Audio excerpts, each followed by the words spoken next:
Okay, so hello and welcome. In this video, we are going to build this trading strategy presented by Rayner Teo using the Python library Backtrader. Before we are starting, this video is not an investment advice and is for educational purposes only. Also, you should have watched my introductory video on Backtrader, otherwise it might be quite hard to follow along. So let's get to the Backtrader documentation. I'm in the quick start guide and I'm in the chapter do not only buy but sell. And I will just quickly go through this code again. So background of this is I will just copy paste all of this here. And so the reason behind that is that I'm simply too lazy to type that all for myself. And we are just integrating our strategy, which is shown here, into this code. All right, with that, you also understand a bit better how this documentation is written. And I think it's quite helpful to just use this part of the code. So let's go very quickly over it again. So we have a class test strategy, and this method log is simply printing out stuff, nothing more than that. In the init method, you're defining the parameters. In case you're wondering why does he, so the author is only defining the close here, because his strategy is simply based on the close. So again, to emphasize how Backtrader is working, in the init you are defining the parameters, and in the next method you are defining the strategy. So you see here that he's buying when the close is less than the previous close and the previous close is less than that previous close. All right, so the only parameter he's using for his buying condition here is the close. So he was defining it here and then he's using it in the next method. So in this init method, you define, for instance, technical indicators, which we will do in some minutes. He's also keeping track of pending orders, and initially there is no pending order, so it is set to none. This method is simply checking what about the order status. So is it in submitted or accepted, or is it submitted or accepted? And if that's the case, this function is simply running until here. So just in case you don't know, in Python, if you use a return statement in a function and this would be triggered, the function is running until here. So nothing is being executed after a return statement is triggered in Python. So simply it is checking order status in submitted or accepted. Then I want to not do this part of the function. But if that is not the case, so if the order is, for instance, completed, then it is checking if that is a buying order. I want to just print out buy executed and then the executed price. Same for if that is a selling order, I just want to print out sell executed. And this is important even for our strategy. This is simply tracking, and I've explained that in the introduction as well. This is simply tracking when the order has been executed. Okay? So it is just taking where you are currently, in which row you are currently. We will come to that in some seconds. This is not important for now. And if that is all checked, so if the order is completed, there is no order anymore, right? So we are setting the order to none again. Now let's get to the most important part next. So first we are just printing out the close, and then we are checking if an order is pending.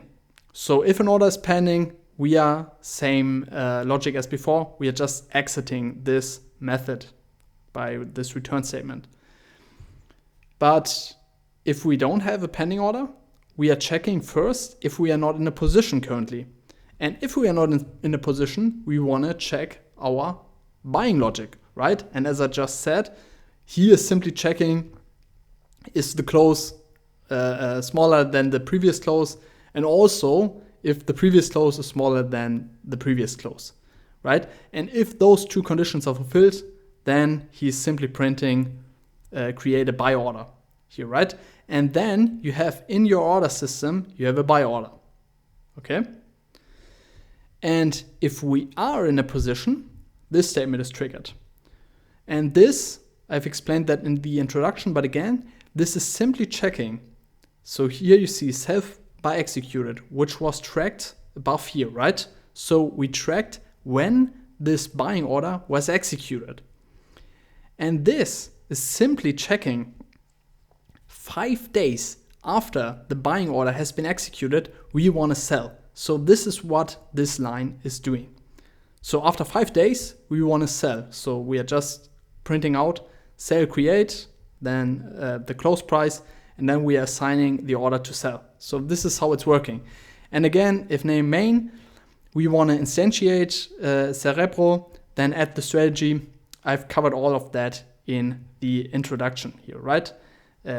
Defining a data feed, adding that data feed, set an initial account value here or portfolio value, and then you're just running it. And with that, you are getting an output like this. So starting portfolio value, and then you're getting this, in this case, daily close price here. And then when the buying order is triggered, then you're getting this message here, buy create, and then buy executed. And now you see we have 1, 2, 3, 4, 5 trading days. And after 5 trading days, you have the selling order here, right? So I hope I could make this clear. As said, take a look at the introduction again in case this was too fast. Now, so by the way, in the end you see final portfolio value here. Now let's copy paste all that code. So as said, I'm only doing that because I want to save some time. So give me a second, sorry for that.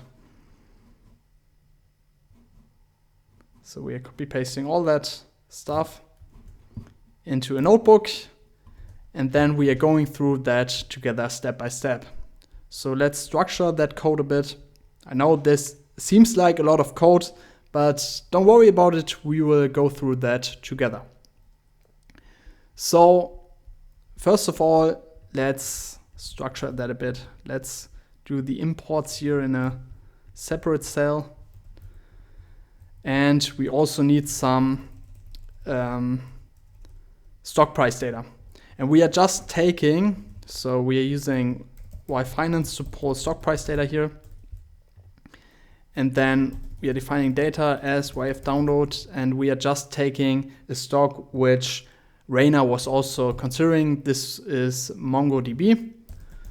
And I'm just going back until 2020, just as an example. This is just data for presentation purposes. You can play around with whatever data you're interested in. So you see this data frame here, and this being fed to the Cerebro instance. Okay, so we have data. So the first thing we are going to amend is nothing inside this class, but in the instantiation part here. So this part. So let's put that in a separate cell as well.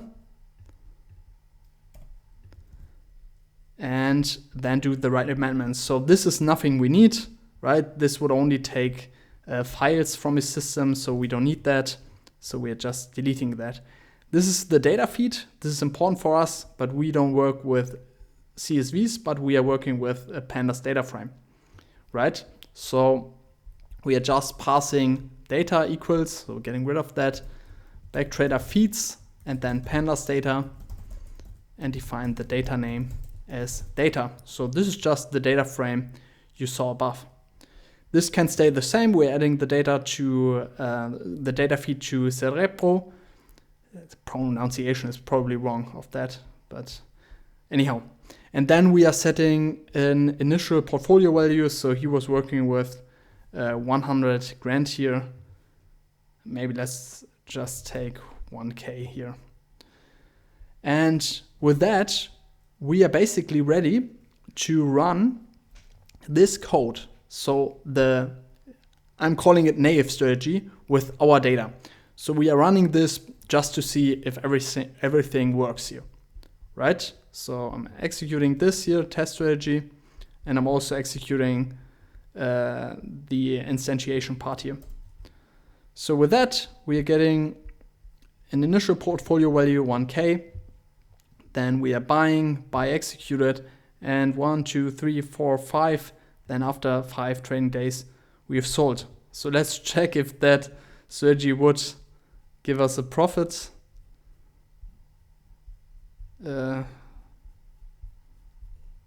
No, we would just burn money with this strategy, right? So now let's do the right amendments. So first of all, we are going to define the necessary parameters. And as explained, we are doing that in the init method. So first of all, this can stay here. So first of all, we need the simple moving average. Why? Because define the trend, stock above the 200-day moving average. This is our first indicator we want to provide here. So I'm just assigning SMA, use the Backtrader indicators SMA, and define the period as 200 because 200-day moving average. Next one, stock closes 2.5 standard deviations below the 20-day Bollinger Band. So we need Bollinger Bands here, right? So I'm just assigning self bol to BT int Bollinger Bands. Define the period as 20 and the deviation factor as 2.5. Okay. Then last but not least, we need the RSI because this is our selling condition, right? 2-day RSI cross above 50. So we are assigning self RSI, BT int, RSI, period as 2. And you also have to define safe diff as true, otherwise you are getting division 0 errors. You can test running this without that, will run into errors. Just trust me. Okay, so these are the parameters. Now let's define the strategy because notify order stays exactly the same, right? If we have a order status and submitted or accepted, we want to exit this. We want to print out if we executed an order, and so on. So we are just keeping it as it is. And here in the next method, as explained, we are just defining the buying and also selling logic.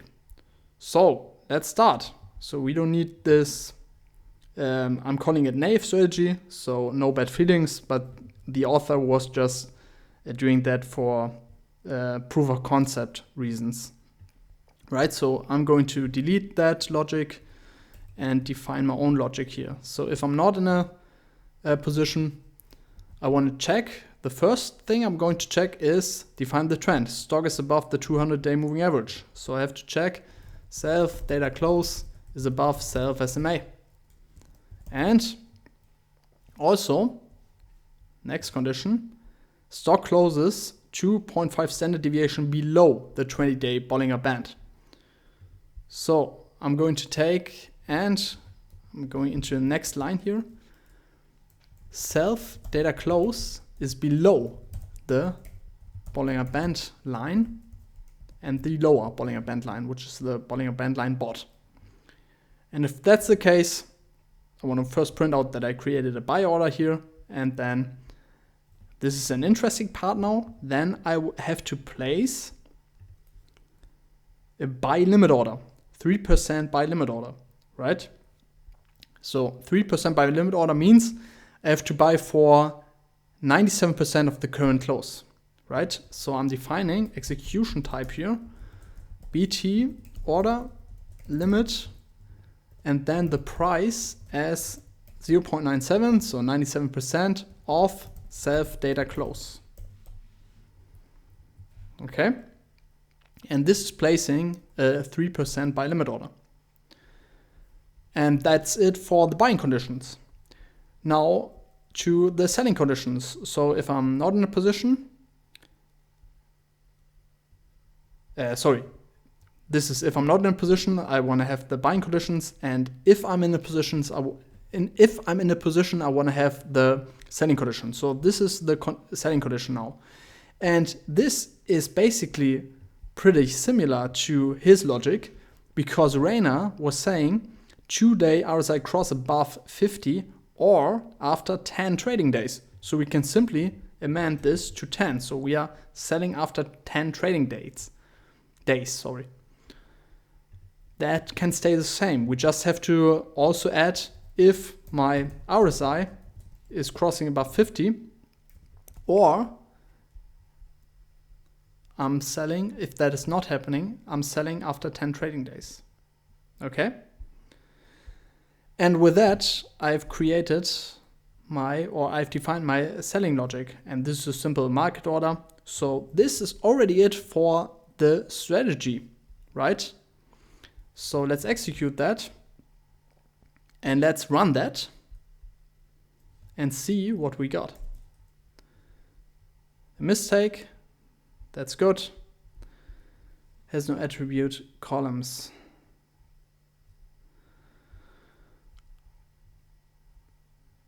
Let's do the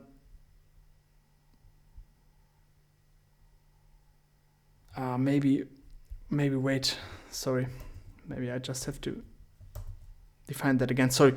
So as you saw, I just needed to reassign data again. Now these are the results. So let's take a look. Final portfolio value more than before. So I didn't add commissions yet. I've shown how to do that in the introduction, but let's actually do that. Let's do that quickly.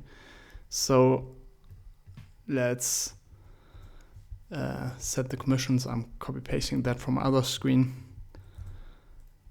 Set commission. So these are the Binance commissions. Maybe stocks are a bit more expensive, right?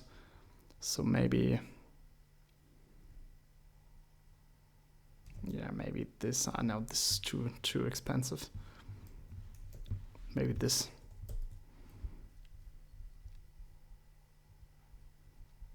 Yeah, you have to always define data again before running this. So with this commission, yeah, we have still made profit here, right? At least on that stock. Now let's actually take a closer look at the log here, and this is pretty cool about the log. I want to have this as an example, because the cool thing about this is we can actually verify if this is actually correct what we are doing. So you see this trade here. If we are going back to the video, and somewhere here I've noted that 631, there is this trade on MongoDB, if you see that here. So this is MongoDB, and he is going through this example. And you see buying price 428.77, and then 97, he was buying for 415.90. So let's take a look at that trade. So this trade was in the beginning of 2022. And this is exactly this trade. And you see 428.77 buying for 415.91. So we have actually replicated exactly his strategy and verified it with an example. Okay, so let's actually visualize this strategy.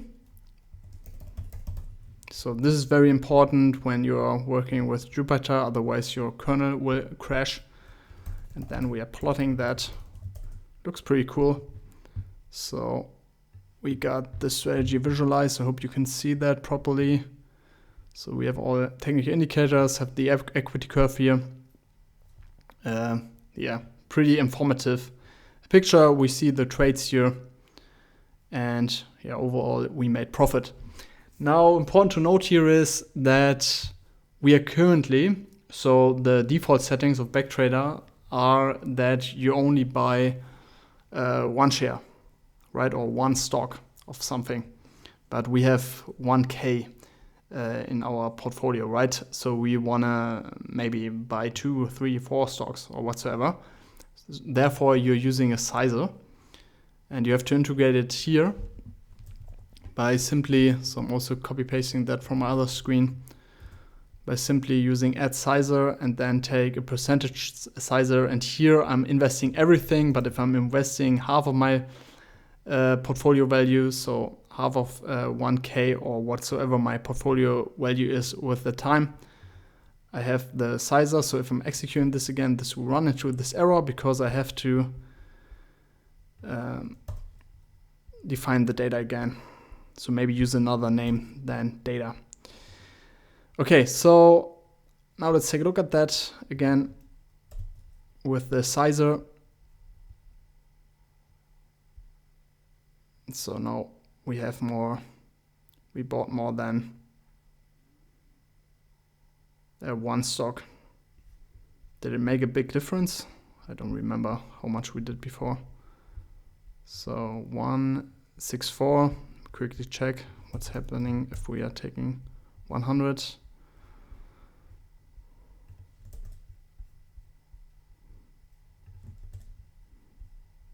Yeah, then you see you're making more profit because you're investing more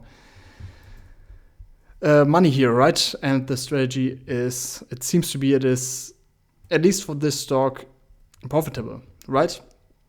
So pretty nice. We covered a lot of stuff here in this video.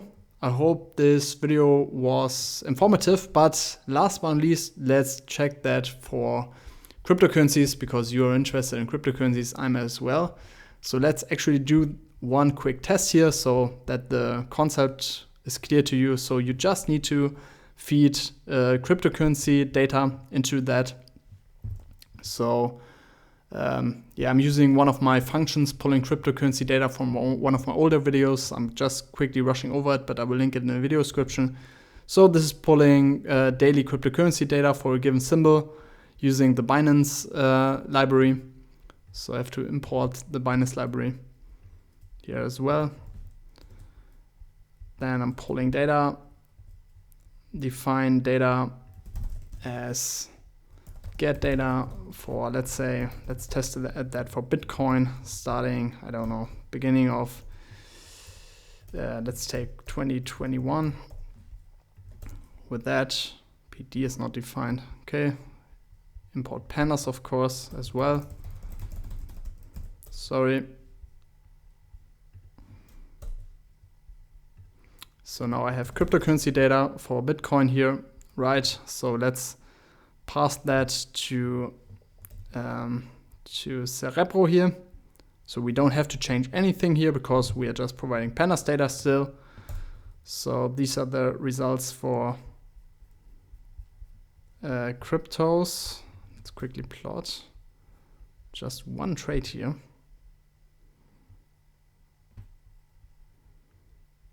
Interesting, but the trade is profitable as it seems, right? But would have expected some more trades, but we see that